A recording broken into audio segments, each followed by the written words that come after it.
Study IQ IAS, आपका selection हमारा mission. देश को जाने ईरान। दोस्तों, आज हम जिस देश के बारे में चर्चा करने जा रहे हैं वो वेस्टर्न एशिया में स्थित एक देश है जिसे पर्शिया और आधिकारिक तौर पर इस्लामिक रिपब्लिक ऑफ ईरान भी कहते हैं। एक एथनिकली डाइवर्स कंट्री के रूप में जाना जाने वाला ईरान 550 BCE के एक्कीमेनिड पीरियड से एक समृद्ध और विशिष्ट संस्कृति वाला देश रहा है। हाल के दशकों में यह इस्लामिक रिपब्लिक के अनूठे ब्रांड के लिए जाना जाता है। इसकी सीमा वेस्ट में इराक और टर्की से, नॉर्थ वेस्ट में अजरबैजान और आर्मीनिया से, नॉर्थ में कैस्पियन सी और तुर्कमेनिस्तान से, ईस्ट में अफगानिस्तान और पाकिस्तान से, और साउथ में ओमान गल्फ और पर्शियन गल्फ से लगती है। इसमें 1.64 मिलियन वर्ग किलोमीटर का क्षेत्र शामिल है, जो इसे 17th सबसे बड़ा देश बनाता है। इसके अलावा 86 मिलियन आबादी के साथ ईरान दुनिया का 17th सबसे अधिक आबादी वाला देश भी है और इसके साथ ही मिडिल ईस्ट में दूसरा सबसे बड़ा देश है। तेहरान यहां की राजधानी के साथ साथ सबसे बड़ा शहर भी है। शिया इस्लाम यहां का ऑफिशियल स्टेट रिलीजन है। इसके साथ ही अधिकांश आबादी पर्शियन यानी कि फारसी भाषा बोलती है, जो देश की ऑफिशियल लैंग्वेज भी है। लैंग्वेज और एथनिसिटी के नजरिए से ईरान एक बहुत ही विविध देश है। तो आइए आज जानते हैं ईरान के बारे में विस्तार से। Geography of Iran. दोस्तों, ईरान पश्चिम एशिया का एक पहाड़ी और सूखा क्षेत्र है। ये 24 डिग्री और 40 डिग्री नॉर्थ लैटिट्यूड और 44 डिग्री और 64 डिग्री ईस्ट लॉन्गिट्यूड के बीच स्थित है। ये एशिया का 4th सबसे बड़ा देश है और सऊदी अरेबिया के बाद वेस्टर्न एशिया का 2nd सबसे बड़ा देश है। ईरान की टोपोग्राफी में उच्च आंतरिक घाटियों के आसपास के रगेड माउंटेन्स हैं। मुख्य पर्वत श्रृंखला ज़ैग्रोस पर्वत है। ये पर्वत प्लेन से फैली पैरेलल रिजेस की एक श्रृंखला है जो देश को नॉर्थ वेस्ट से साउथ ईस्ट में विभाजित करती है और टर्की और इराक की सीमाओं से लेकर स्ट्रेट ऑफ हॉर्मुज तक फैला हुआ है। ज़ैग्रोस में कई पीक्स समुद्र तल से लगभग 3000 मीटर ऊपर हैं और देश के साउथ सेंट्रल रीजन में कम से कम 5 पीक्स हैं जो समुद्री तल से 4000 मीटर तक ऊपर हैं। इस रेंज की भूमि काफी कठोर है और बड़े पैमाने पर पैस्टोरल नोमैड्स यहां बसे हुए हैं। कैस्पियन सी के किनारे पहाड़ों की एक और श्रृंखला है जिसे एल्बोर्ज माउंटेन्स के रूप में जाना जाता है।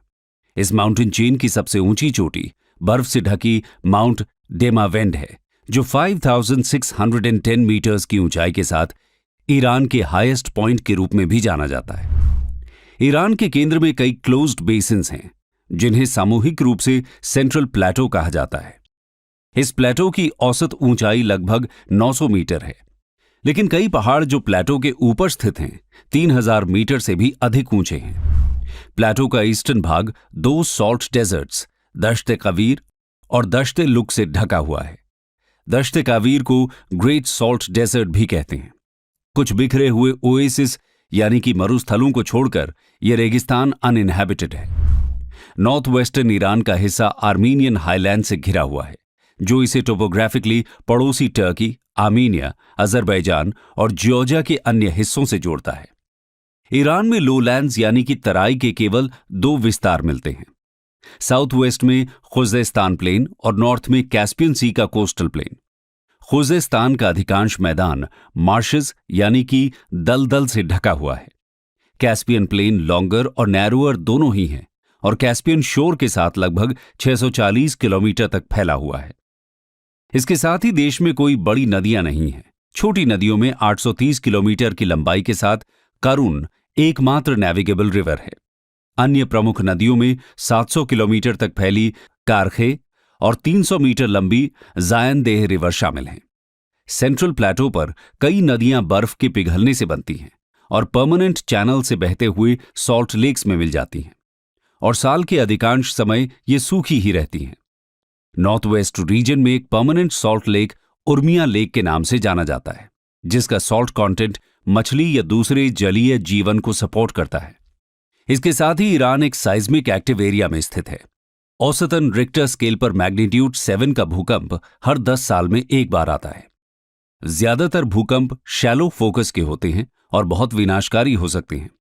2003 में आया बाम भूकंप ईरान में सबसे घातक भूकंपों में से एक था। अगर हम यहाँ के क्लाइमेट की बात करें तो ईरान का क्लाइमेट काफी परिवर्तनशील है। नॉर्थ वेस्ट में भारी स्नोफॉल के साथ तेज ठंड होती है। वसंत और पतझड़ के मौसम माइल्ड और गर्मियां हॉट और ड्राई रहती हैं। वहीं साउथ में सर्दियां हल्की होती हैं और गर्मियों में औसत तापमान 38 डिग्री के साथ मौसम बहुत गर्म रहता है। खुजेस्तान प्लेन पर गर्मी के साथ हाई ह्यूमिडिटी भी पाई जाती है। सामान्य तौर पर देश में कॉन्टिनेंटल क्लाइमेट रहता है, जिसमें वर्षा दर काफी कम होती है। देश का लगभग 7% हिस्सा फॉरेस्टेड है। ओक, ऐश, एल्म, साइप्रस और अन्य मूल्यवान पेड़ कैस्पियन सी से उठने वाली माउंटेन स्लोप्स पर व्यापक रूप में पाए जाते हैं। ईरान के प्रमुख वनों में नॉर्थ डिस्ट्रिक्ट्स के Caspian forest, north eastern district के लाइमस्टोन फॉरेस्ट्स, साउथ और साउथ ईस्टर्न डिस्ट्रिक्ट्स के पिस्टाशियो फॉरेस्ट्स, सेंट्रल और वेस्टर्न रीजन के ओक फॉरेस्ट्स, कावीर डेजर्ट रीजन के श्रब्स और सदर्न कोस्ट के सब ट्रॉपिकल फॉरेस्ट्स शामिल हैं। इसके साथ ही ईरान के प्रसिद्ध वन्य जीवों में से एक एंडेंजर्ड एशियाटिक चीता शामिल है, जो अब केवल ईरान में ही जीवित है। देश की अन्य वाइल्ड लाइफ्स में bear, Eurasian lynx, fox, gazelles, jackals, panthers इत्यादि शामिल हैं। पर्शियन लेपर्ड, जो दुनिया की सबसे बड़ी लेपर्ड सब स्पीशीज है, मुख्य रूप से ईरान में ही देखने को मिलते हैं। दोस्तों, ये था ईरान की जियोग्राफी का एक विवरण। अब नजर डालते हैं यहां के इतिहास पर। हम जब भी ईरान के इतिहास की बात करते हैं तो पहला नाम आता है महान पर्शियन एम्पायर का, जिसकी सीमा यूरोप में ग्रीस से लेकर भारत तक फैली हुई थी और पर्शियन किंग साइरस के शासन में यह एम्पायर अपने चरमोत्कर्ष पर था। आइए जानते हैं ईरान के इतिहास को थोड़े विस्तार से। History of Iran. दोस्तों, नॉर्दर्न ईरान के कशाफरुद और गंज पर मिले archaeological artifacts lower palaeolithic age के बाद से ईरान में मानव उपस्थिति की पुष्टि करते हैं। इरेनियन प्लेटो में दर्जनों प्री हिस्टोरिक साइट्स मौजूद हैं, जो 4000 बीसी के आसपास प्राचीन संस्कृतियों और शहरी बस्तियों के अस्तित्व की ओर इशारा करते हैं। 2000 बीसी के दौरान आधुनिक ईरान की सीमा क्षेत्रों पर मीडियन, पर्शियन और पार्थियन ट्राइब्स का प्रभुत्व होने लगा था। लेट 10th सेंचुरी से लेकर 7th सेंचुरी बीसी के अंत तक इरेनियन पीपल नॉर्थ मेसोपोटामिया में स्थित असीरियन एम्पायर के अंतर्गत थे।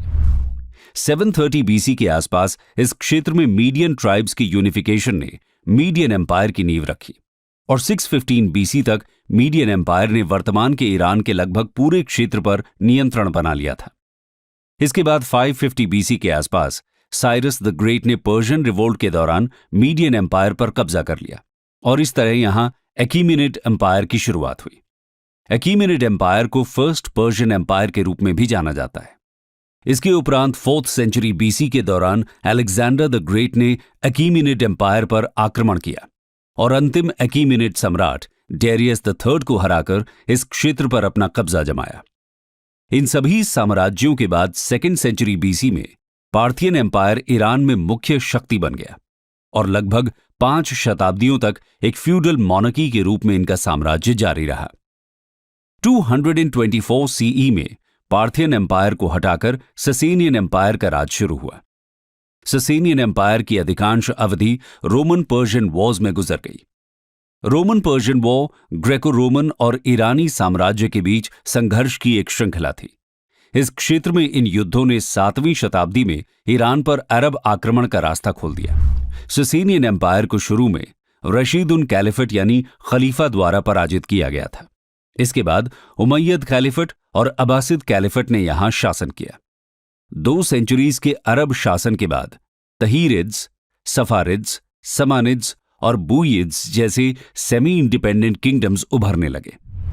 इस दौरान ईरान का फलता फूलता साहित्य, विज्ञान, चिकित्सा और कला ईरान सभ्यता के लिए एक नए युग के निर्माण में प्रमुख तत्व बन गए। इस युग को इस्लामिक गोल्डन एज के रूप में भी जाना जाता है, जो 10वीं और 11वीं शताब्दी तक अपने चरम पर पहुंच गया था। दोस्तों, 1219 से 1221 के दौरान जंगीज खान की मंगोल सेना द्वारा ईरान को विनाशकारी आक्रमण का सामना करना पड़ा। कुछ इतिहासकारों के अनुसार मंगोल हिंसा और लूटपाट ने इरेनियन प्लेटो की 3/4 आबादी को मार डाला था। कुछ दूसरे इतिहासकारों ने यह भी अनुमान लगाया है कि ईरान की आबादी 20वीं शताब्दी के मध्य तक प्री मंगोल लेवल तक नहीं पहुंच पाई थी। इसके बाद 1370 में फिर से एक बार ईरान पर हमला हुआ और इस बार यह हमला किया था तिमोर ने। तिमोरिद एम्पायर की स्थापना की, जो अगले 156 वर्षों तक चला। तिमूर की मृत्यु के बाद इनका कोई वंशज शासन करने के काबिल नहीं था। इसके बाद करीब 1501 में सफाविद डिनेस्टी की शुरुआत हुई। ससेनियन एम्पायर के बाद ईरान की खोई हुई पहचान को सफाविद डिनेस्टी ने पुनर्स्थापित किया। सफाविद शाहों ने इस्लाम के शिया ब्रांच को बढ़ावा दिया। नतीजतन आधुनिक समय में ईरान दुनिया का एकमात्र आधिकारिक शिया राष्ट्र है। एक समय में सफाविद डिनेस्टी दो तरफ से सुन्नी इस्लाम एम्पायर से घिरा हुआ था। एक तरफ था टर्किश ऑटोमन एम्पायर और दूसरी तरफ भारत के मुगल एम्पायर। हालांकि शिया सुन्नी विवादों के कारण ये सभी साम्राज्य आपस में कभी भी साथ नहीं हो पाए। सफाविद एम्पायर और ऑटोमन एम्पायर के बीच सदियों से चल रही प्रतिद्वंद्विता ने कई ऑटोमन इरेनियन वॉर्स को जन्म दिया। 1600 के दशक के अंत और 1700 की शुरुआत में धीरे धीरे सफाविद एम्पायर समाप्त होने लगा और इसी बीच इस क्षेत्र में अफगानों की पकड़ मजबूत होने लगी। 1729 में अफशरीद एम्पायर के शासक नादिर शाह ने सत्ता हथिया ली और खुद को ईरान का शासक घोषित कर दिया, जिसका साम्राज्य उत्तर भारत तक था। लेकिन 1747 में नादिर शाह की हत्या के बाद यहां अराजकता यानी एनार्की की स्थिति बन गई। नादिर शाह के सेनापतियों में से एक करीम खान ने 1750 में यहां जांद डिनेस्टी की स्थापना की। 1779 में करीम खान की मृत्यु के बाद इस क्षेत्र में सत्ता के लिए युद्ध और सिविल वॉर की शुरुआत हो गई। इस दौरान आगा मोहम्मद खान का उदय हुआ, जिसने 1794 में कजर वंश की स्थापना की। इस एम्पायर ने 1925 तक ईरान पर राज किया और इसी दौरान उलेमा यानी इस्लाम के विद्वानों को पॉलिटिकल पावर मिला।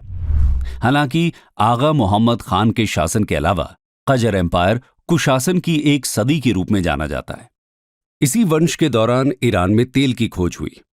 1908 में पहली बार व्यावसायिक रूप से एक्सप्लॉयटेबल पेट्रोलियम डिपॉजिट्स पाए गए और इसके साथ ही इस क्षेत्र में सोवियत यूनियन और ब्रिटेन के बीच एक पावर प्ले की शुरुआत हुई। हालांकि ब्रिटेन ईरान में सभी तेल को नियंत्रित करने में सफल रहा और वर्ल्ड वॉर I के बाद यहां का पूरा तेल ब्रिटेन द्वारा एक्सप्लोर किया जा रहा था।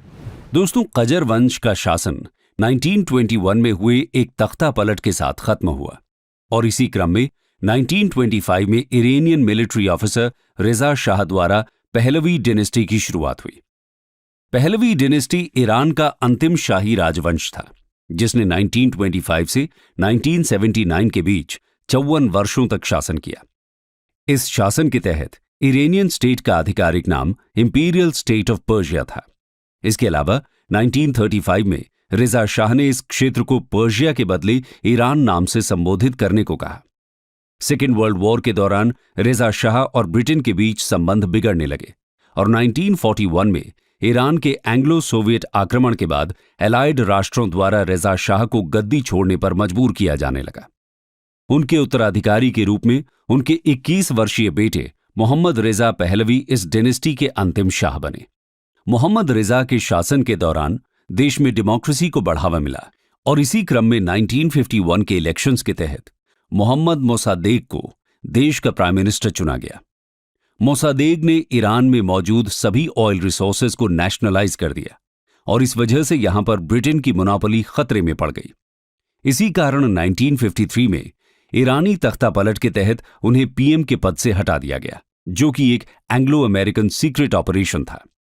इस घटना के बाद शाह मोहम्मद रिजा पहलवी ने पावर को अपने हाथों में कॉन्सेंट्रेट करना शुरू कर दिया और लगभग एक दशक तक अमेरिका और कुछ अन्य विदेशी सरकारों के साथ घनिष्ठ संबंधों में रहा। 1963 में मोहम्मद रिजा ने ईरान में रिफॉर्म लाना शुरू किया, जिसे व्हाइट रेवोल्यूशन के नाम से जाना जाता है। इन रिफॉर्म से देश मॉडर्नाइज होने लगा, जिसके परिणाम स्वरूप आने वाले दशक में high education growth, high economic growth और रैपिड अर्बनाइजेशन देखने को मिला। इन सब रिफॉर्म्स के कारण मोहम्मद रिजा की छवि वेस्टर्न कल्चर के प्रोमोटर के रूप में विकसित होने लगी। आयतुल्लाह रूहुल्लाह खुमैनी, एक कट्टरपंथी मुस्लिम मौलवी, शाह के रिफॉर्म से खुश नहीं थे और इसके विरोध में सार्वजनिक रूप से उनकी निंदा कर रहे थे। इस कार्य के लिए उन्हें गिरफ्तार किया गया और 1964 में जब उन्होंने माफी मांगने से इनकार किया तो अंततः उन्हें देश निकाला दे दिया गया। इसके उपरांत 1973 में तेल की बढ़ती कीमतों के कारण देश में इकोनॉमिक रिसेशन की स्थिति बन गई, जिसके कारण महंगाई दर बढ़ने लगी और बेरोजगारी दर में भी वृद्धि हुई। 1970 के दशक के अंत तक कई लोगों ने शाह के शासन का विरोध करना शुरू कर दिया। इन प्रदर्शनों के बाद मोहम्मद रेजा अमेरिका भाग गए और इसी दौरान फरवरी 1979 को फ्रांस में निर्वासित जीवन बिता रहे धार्मिक नेता आयतुल्लाह खुमैनी वापस लौटे और इरानियन रेवोल्यूशन का नेतृत्व किया, जिसने तत्कालीन शाह को सत्ता से बेदखल कर दिया और ईरान के साथ साथ मिडिल ईस्ट की दशा और दिशा बदल दी। इसके साथ ही क्रांति के बाद से आयतुल्लाह खुमैनी ईरान के सबसे बड़े नेता बन गए। आइए एक नजर डालते हैं ईरान की राजनीतिक व्यवस्था पर। Polity of Iran. Iran Islamic Republic की राजनीतिक व्यवस्था 1979 के संविधान पर आधारित है। 1979 में शाह मोहम्मद रजा पहलवी और उसके वेस्टर्न सेक्युलर पॉलिसी को ईरान के इस्लामिक रेवोल्यूशन द्वारा उखाड़ फेंका गया और इसके साथ ही यहां की हजारों वर्ष पुरानी मोनार्की की जगह पर एक थियोक्रेटिक रिपब्लिक की स्थापना हुई। जनमत संग्रह यानी कि रेफरेंडम द्वारा अपनाया गया इसका संविधान एग्जीक्यूटिव, लेजिस्लेटिव और जुडिशरी के बीच सेपरेशन ऑफ पावर्स का उपयोग करता है। ईरान का संविधान दो बुनियादों पर आधारित है, एक रिपब्लिकन यानी कि गणतांत्रिक और दूसरा रिलीजियस यानी कि धार्मिक। देश का प्रमुख एक शिया मौलवी होता है जिसे इस्लामिक रेवोल्यूशन के सुप्रीम लीडर के रूप में जाना जाता है और असेंबली एक्सपर्ट्स द्वारा नियुक्त किया जाता है। देश की पार्लियामेंट और प्रेसिडेंट दोनों ही लोगों द्वारा चुने जाते हैं। इस्लामिक रिपब्लिक की स्थापना के बाद से केवल दो सुप्रीम लीडर्स रहे हैं, जिनमें पहले लीडर आयतुल्लाह रूहुल्लाह खुमैनी 1979 से 1989 तक सत्ता में थे। वर्तमान सुप्रीम लीडर अली खमैनी 1989 से सत्ता में हैं और न केवल सभी राजनीतिक मुद्दों पर फैसला करते हैं, बल्कि मिलिट्री, जुडिशरी, गार्डियन काउंसिल और स्टेट मीडिया को भी नियंत्रित करते हैं। इसके अलावा उन्हें सीधे सरकार और न्यायपालिका के काम में हस्तक्षेप करने का अधिकार भी है।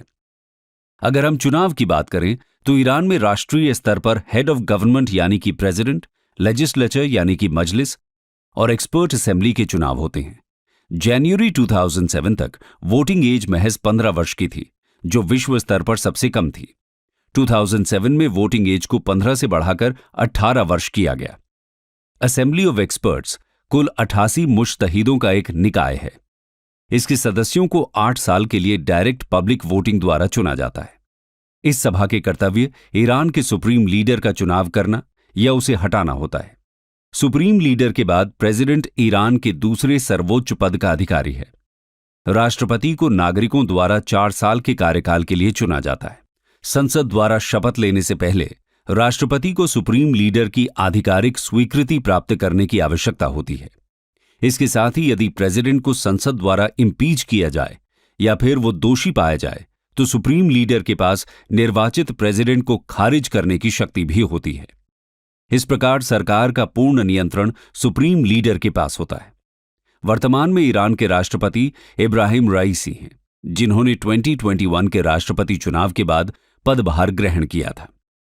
दोस्तों, ईरान के प्रधानमंत्री का कार्यालय 1906 में स्थापित किया गया था और 1989 तक अस्तित्व में रहा। कॉन्स्टिट्यूशनल रेफरेंडम के बाद पीएम के कार्यालय को समाप्त कर दिया गया। मोशीर अल-दौलेह ईरान के पहले और मीर हुसैन मौसवी अंतिम प्रधानमंत्री थे। अगर हम जुडिशरी की बात करें तो यहां की जुडिशरी में एक supreme court, supreme judicial council और लोअर कोर्ट्स शामिल हैं। सुप्रीम लीडर देश की जुडिशरी के प्रमुख की नियुक्ति करता है। चीफ जस्टिस और प्रोसिक्यूटर जनरल को शिया कानून का स्पेशलिस्ट होना अनिवार्य है, जिन्होंने मुज्तहिद का दर्जा प्राप्त किया हो। 1979 के संविधान के तहत सभी जजेस को शरिया कानून पर आधारित फैसले करने होते हैं। Iran IAEA, G15, IMO, Interpol, OPEC, WHO सहित दर्जनों इंटरनेशनल ऑर्गेनाइजेशंस का सदस्य है। वर्तमान में ईरान को वर्ल्ड ट्रेड ऑर्गेनाइजेशन में ऑब्जर्वर कंट्री का दर्जा प्राप्त है। इसके साथ ही 2022 में ईरान शंघाई कोऑपरेशन ऑर्गेनाइजेशन का पूर्ण सदस्य बन चुका है। आइए अब देखते हैं यहां की अर्थव्यवस्था को। Economy of Iran. एक बड़े स्टेट ओन्ड सेक्टर के साथ ईरान की अर्थव्यवस्था एक मिश्रित यानी कि मिक्स्ड इकोनॉमी के रूप में जानी जाती है। परचेसिंग पावर पैरिटी के आधार पर ईरान दुनिया का 21st सबसे बड़ा देश है। दुनिया के 10% और थर्ड लार्जेस्ट तेल भंडार और 15% और सेकेंड लार्जेस्ट नेचुरल गैस भंडार के साथ ये देश एनर्जी सुपर पावर माना जाता है। यहां की करेंसी को इरानियन रियाल के रूप में जाना जाता है। 1979 से पहले ईरान का आर्थिक विकास तेजी से हुआ था। परंपरागत रूप से एक कृषि प्रधान समाज में 1970 के दशक तक महत्वपूर्ण औद्योगिकरण और आर्थिक आधुनिकीकरण हुए। हालांकि 1978 के दौरान ईरान रेवोल्यूशन के कारण विकास की यह गति काफी धीमी हो गई। 1979 में रेवोल्यूशन के खत्म होते ही ईरान की सरकार ने 4 सुधार यानी कि रिफॉर्म्स को इंट्रोड्यूस किया। सबसे पहले सभी ईरानी बैंक्स सहित सभी इंडस्ट्रीज का नेशनलाइजेशन किया गया, जिसमें NIOC यानी कि नेशनल इरानियन ऑयल कंपनी भी शामिल थी। इसके साथ ही नए संविधान ने इकोनॉमी को स्टेट, कोऑपरेटिव और प्राइवेट के रूप में 3 अलग अलग क्षेत्रों में विभाजित किया, जिसमें अधिकांश स्टेट ओन्ड बिजनेसेस शामिल हैं।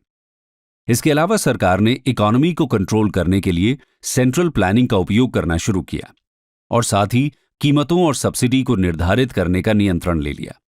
और इस प्रकार 1979 के बाद से ईरान का long term objective economic freedom, full employment और अपने सिटीजन्स के लिए एक कंफर्टेबल स्टैंडर्ड ऑफ लिविंग प्रदान करना था। लेकिन 20th सेंचुरी के अंत में देश की आर्थिक स्थिति को कई बाधाओं का सामना करना पड़ा। 20 सालों की अवधि में ईरान की जनसंख्या दोगुनी से अधिक हो गई, जिसमें यंग पॉपुलेशन तेजी से बढ़ रही है। हालांकि आबादी का एक बड़ा हिस्सा खेती से जुड़ा रहा, लेकिन 1960 के दशक के बाद एग्रीकल्चरल प्रोडक्शन में लगातार गिरावट आई। 1990 के दशक के अंत तक ईरान एक प्रमुख फूड इंपोर्टर बन चुका था और ग्रामीण इलाकों में आर्थिक कठिनाइयों ने बड़ी संख्या में लोगों को शहरों की ओर पलायन करने के लिए प्रेरित किया। 1979 में हुए रिफॉर्म्स और नेशनलाइजेशन और इसके साथ ईरान इराक युद्ध की वजह से ईरान की 80% से अधिक अर्थव्यवस्था सरकार के नियंत्रण में आ गई।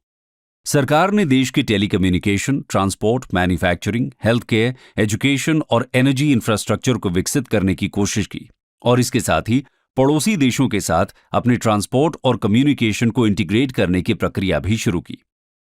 यहां के मुख्य इंडस्ट्रीज में petroleum, petrochemicals, fertilisers, electronics, power, telecom, construction material, vegetable oil production इत्यादि शामिल हैं। दोस्तों, ईरान की अर्थव्यवस्था की एक अनूठी विशेषता बोनयार्ड्स नामक एक बड़ी धार्मिक नींव की उपस्थिति भी है। बोनयार्ड्स ईरान में एक चैरिटेबल ट्रस्ट है जो देश के नॉन पेट्रोलियम इकोनॉमी में एक प्रमुख भूमिका निभाते हैं और ईरान के GDP का लगभग 20% नियंत्रित करते हैं।